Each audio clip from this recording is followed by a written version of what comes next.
So ayan yung bulok na tubo, mubula-bula pa. Saka sa banda rito, ang dami ng butas guys, oh. Kaya kahit ilang beses natin ito i-system reprocess, hindi po siya titino. Kasi nga po, may butas po siya, oh. Ayan. So ang gagawin natin dito, palitan natin ng tubo.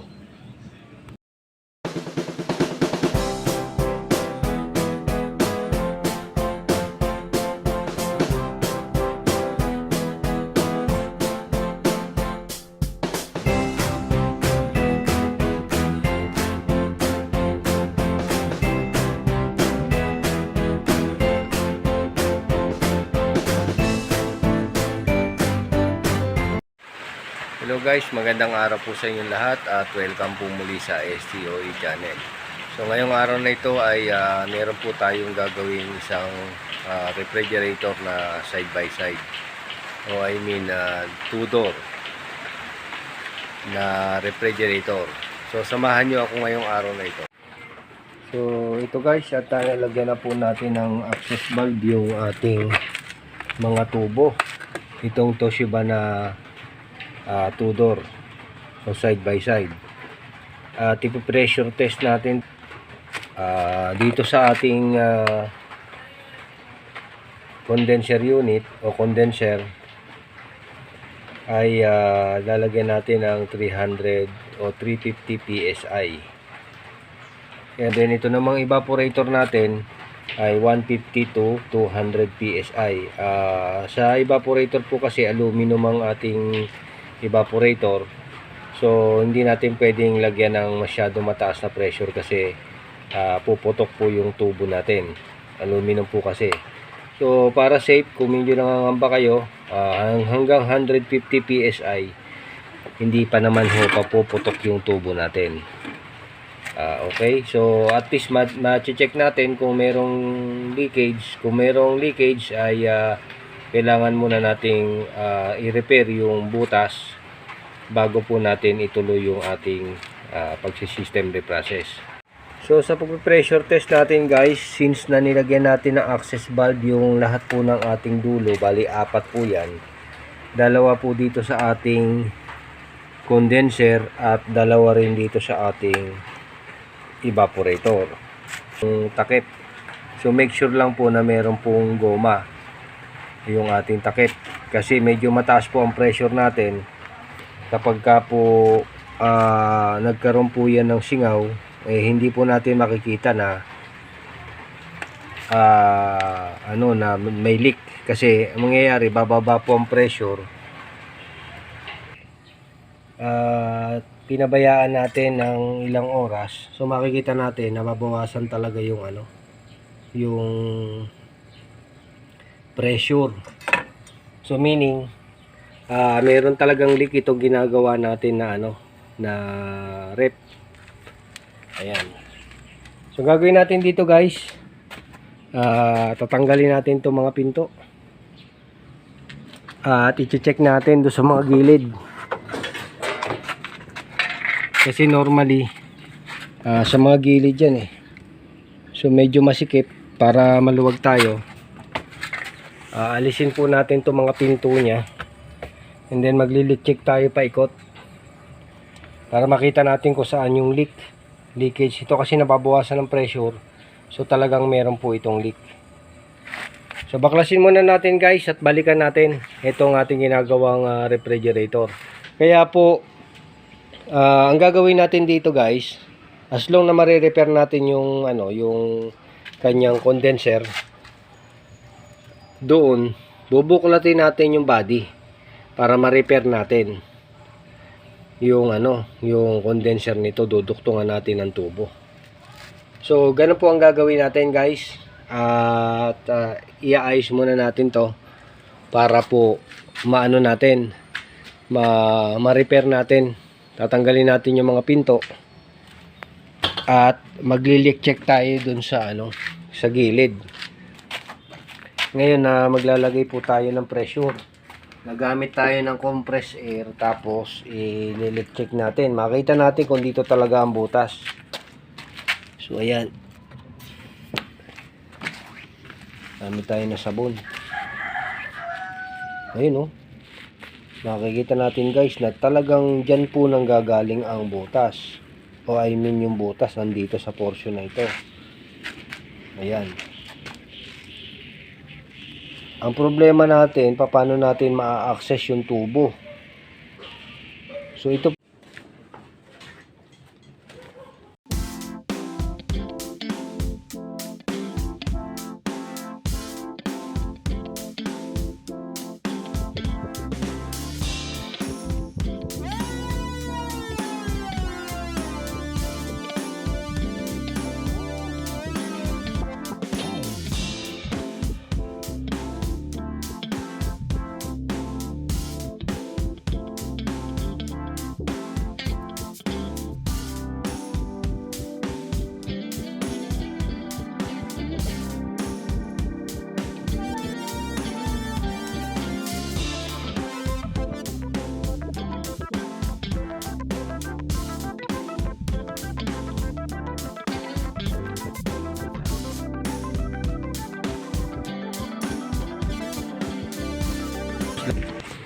So ito, at nabaklas na natin mga kasama.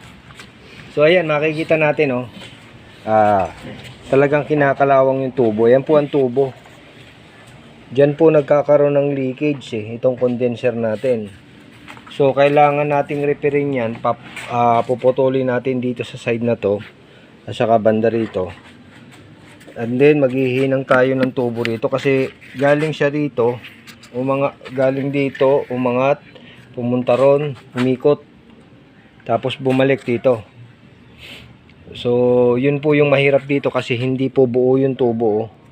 So dalawan magiging duktong na bali apat, isa rito, isa dito sa baba, dalawa dito sa baba pala, tapos isa rito, 1, dalawa sa baba, 2, 3 and 4, apat po na duktong ito. So kaya kailangan natin tiyagain. Mamaya lalagyan natin ng pressure para makita, masigurado natin na talagang dito ang problema. Kasi ilang beses na pong sinistem reprocess ito,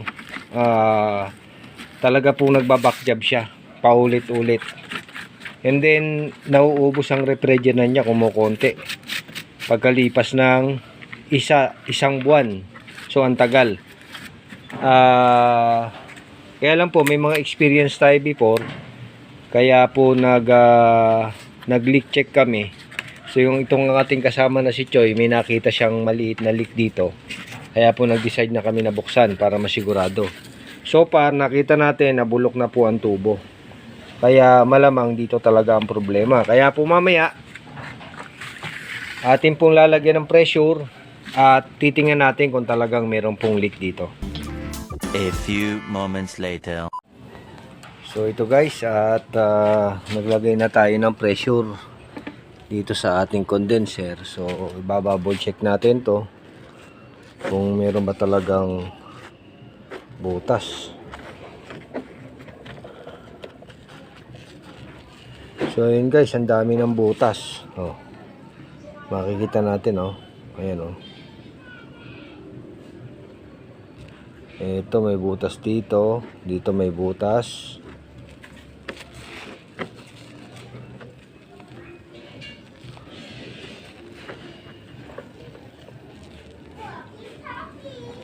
Ayan, oh.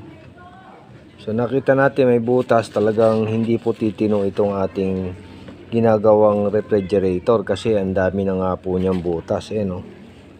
So makikita natin na bulok na kasi yung tubo guys. So punasan natin. So guys, nakita natin na talagang bulok na po yung tubo nito. Dahil po sa oxidation to. Ito guys, nalinis na natin. At kita natin, oh, ayan, oh, ayan yung tubo.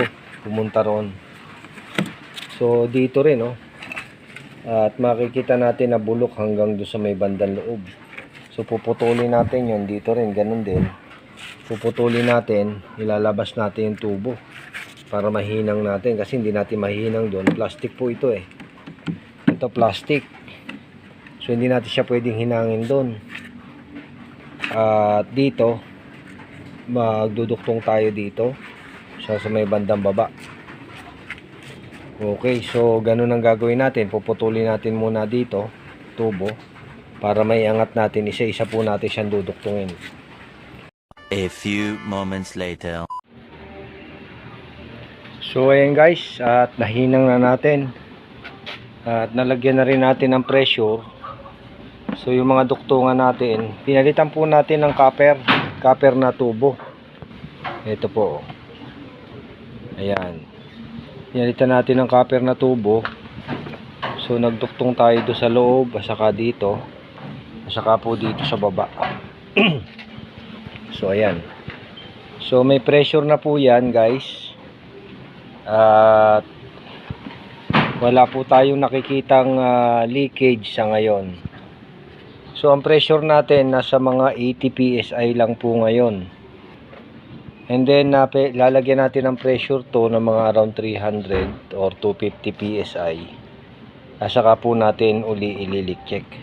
Pero so far ayan po at naiduktong na po natin, guys. So ayan po yung ginagawa natin dito sa pag nire-repair natin ng condenser. And then ang sunod na problema natin is yung cover dito, which is ito po yun.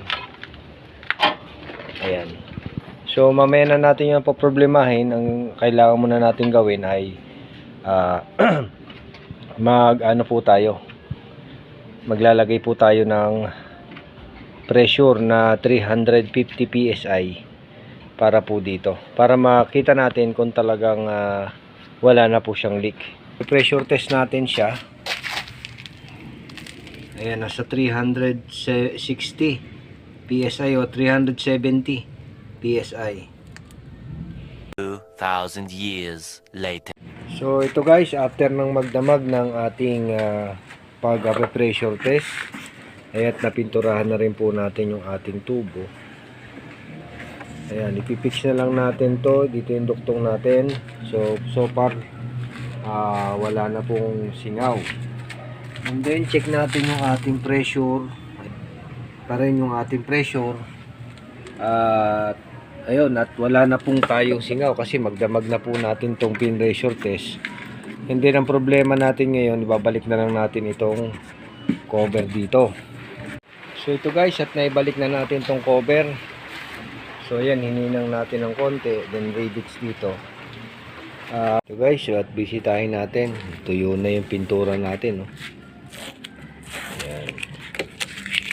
So okay na. So ito guys, at nag-inject na tayo ng foam. Makikita natin at lumabas na yung sobrang foam. Pinuno kasi natin yung loob nito para siksik po yung PU foam natin na ginamit. Ayan, oh. At kasalukuyang humihinga yung ating PU foam. So yung mga excess na yan, mamaya pag matigas na siya, aalisin na natin po yung yung mga excess. Patitigasin muna natin, then pagka matigas na po, atin pong babawasan, tatanggalin natin yung mga sobra ng mga PU foam. Ito po, at nakapag-insert na tayo ng foam. Ito na yung mga sobra na foam. Tatanggalin na natin to, yung mga excess na foam ay atin ang aalisin. Ito, malaking excess to.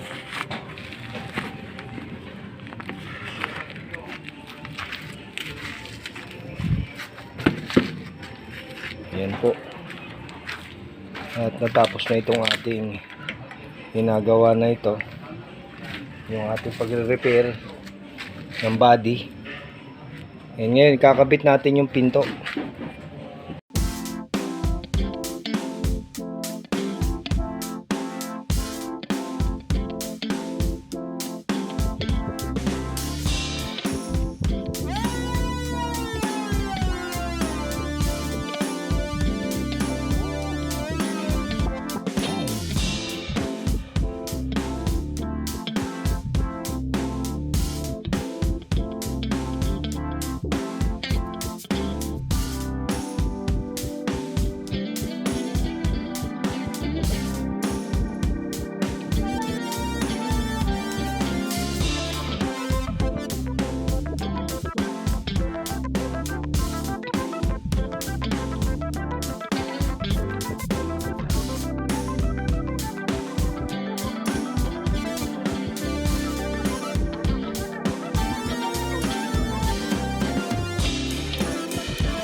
So ayan guys, at naikabit na natin itong mga pinto. Okay na, so itatayo natin to para mag system reprocess na tayo itong ating refrigerator. So ito at mag-umpisa na tayong mag system reprocess. Magpa-flashing muna tayo ng isa pang beses at para malinis yung system natin. Pero tingin ko malinis naman. Ipa-flashing lang natin ng isang beses kasi baka po nagkaroon ng tubig yung system natin. So ngayon, after natin may flashing, kakabit natin yung ating compressor, which is ito yun dito, kakabit natin para po mapa-under na natin itong unit. Okay, so proceed muna tayo sa flashing, and then after ng flashing guys ay yan na natin to, ikabit na natin. Balikan natin para hindi masyado mahaba yung video natin. After ng flashing ko, ikakabit natin ang compressor and then pressure testing. So babalikan natin. So ito guys, at yung ating repair na side by side na Toshiba ay atin pong binabacuum na. Balikan natin mamaya guys after po ng vacuuming natin kung okay na po siya. So ayun guys, after ng mahigit na 1 hour nating pagbabacuum dito sa ating ginagawang refrigerator ay i-stop na natin yung vacuuming. So,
So mag-initial charging tayo guys ng 20 PSI.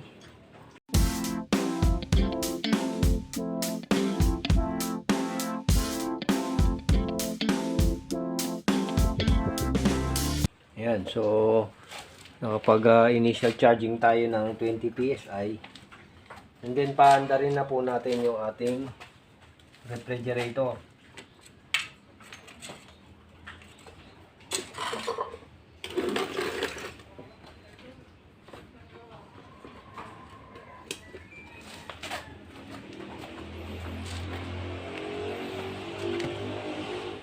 So yan, hintayin natin na umandar to guys. Kasi may delay po ang ating mga inverter unit.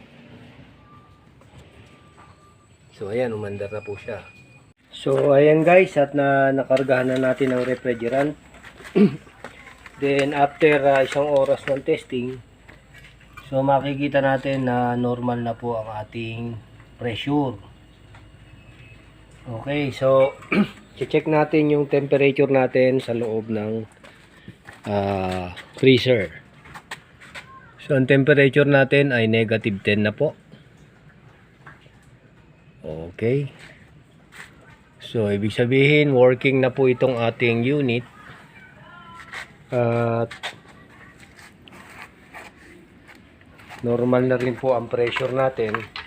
So paanda rin pa natin siya for testing ng mga 2 oras o hanggang 4 na oras.